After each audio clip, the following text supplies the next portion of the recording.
In this video, I'm going to teach you an advanced hashtag strategy for Instagram stories that you need to start using right now. Stay tuned.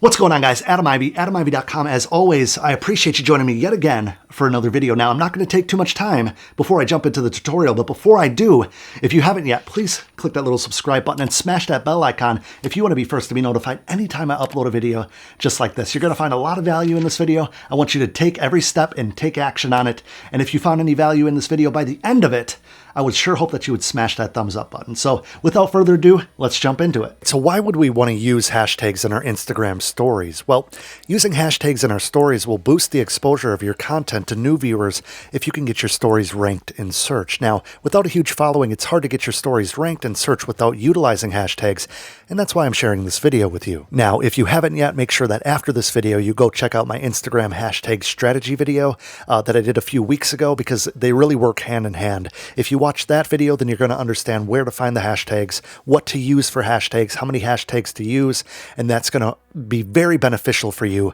as far as applying it to this lesson. All right, so quick side note, guys, I go way more into depth on this strategy as well as a million others as part of the social media domination module of my Sell Music Masterclass, which is currently accepting a few more students before I close registration tomorrow night, which would be Saturday, November 17th at midnight Pacific Standard Time. Now, if you're serious about going all in on your music, then I'd love to have you in the program, and you can learn more over at sellmusic.com. I'll put a link in the description of this video as well. Anyway, please keep in mind that the hashtags have to be relevant to the image, or the algorithm will ignore the story post completely. Now, the way that Instagram's algorithm works when it comes to the ranking system of the stories really depends on that initial boost, that initial pop when you go live with your story. So with that being said, there's a couple ways that you can go about getting a better pop, getting a higher average view count when it comes to your Instagram stories, even with the same size audience, which is going to help you in search. Now, these tactics are super simple, incredibly easy to implement,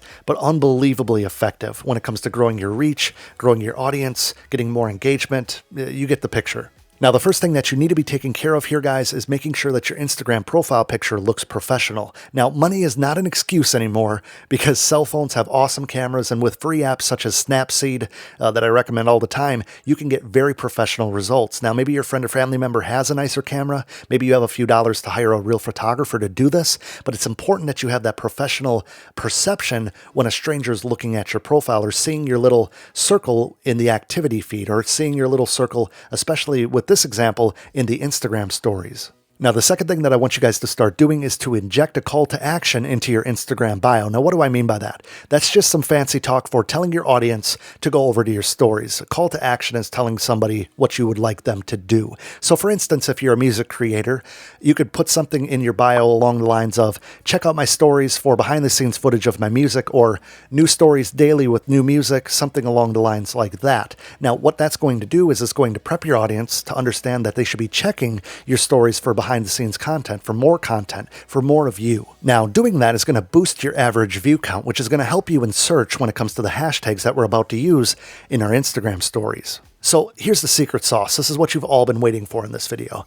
We want to use 28 hashtags when it comes to the Instagram stories post, just like we do with the normal posts. But if we were to post 28 hashtags on an Instagram story, it would look incredibly tacky. So there's a way around it. It's a bit of a hack, a bit of a secret that not many people know about. Now, what we're going to do is we're going to copy those hashtags, paste them onto our post, and then with our fingers, we're going to pinch them until they're incredibly small and hide them behind a caption, a poll overlay, or if you really want to ramp up your discoverability, you want to cover them with a geotag to help you land on even more search results. Now, I know what you might be thinking, but trust me, the hashtags still register with Instagram's algorithm, so you'll still get pulled into search with them. Now, this is how you can max out your hashtags without looking tacky. Now, we're not quite done yet, because I want you guys to be able to track your progress. So I have some homework for you guys. I want you to get on Instagram. I want you to post a few things to your Instagram stories without using hashtags and without using geotags. Now, keep in mind that your Instagram stories posts will disappear forever after 24 hours unless you save them as a highlight. Now, in the lower left-hand corner, at least on iPhone, you're going to see the statistics. Now, come back before 24 hours, obviously, to get this metric. You could see some profile photos, and you'll see a number of how many people have interacted with your story. Now, with that being said, you have a baseline of how many people are seeing your posts, seeing your stories organically organically without using this hashtag strategy. Now, obviously, then what you want to do is utilize the hashtag strategy, utilize the geotagging strategy, and then wait almost 24 hours and get those statistics. Therefore, you have a A/B test. You have a direct comparison with your results. Now, from there, what I want you to do is come back to this video, and in the comment section below, I want you to post your results so the rest of the community can see how this hashtag strategy is actually working. And just like that, guys, super easy to implement and incredibly effective. Now, I can't wait to hear your results in the comments below, so make sure to do that. And while you're at it, if you found any value in this video whatsoever, which I genuinely hope you have, smash that thumbs up button for me, the like button, whatever you want to call it, smash it. And while you're at it, subscribe to the channel by clicking over here. If you want to become a BFF, if you want to become part of the channel family, smash that little bell icon so you can be first to be notified anytime I upload a video like this. Now, as I mentioned earlier in the tutorial, the Sell Music Masterclass is still open for registration as of today and tomorrow when this video is going live, that is. If you go to sellmusic.com, you can register, you can get more information, and you can join the program. I'd genuinely love to have you if you're willing to take that leap with your music. And if you haven't yet, come say hi over on Instagram. I'll put that information up on the screen right now. I love connecting with all of you through the comments and DMs. It's been a really good time. Now, I hope you enjoyed this video, but until next time, you can find me at sellmusic.com and adamivy.com. See you then.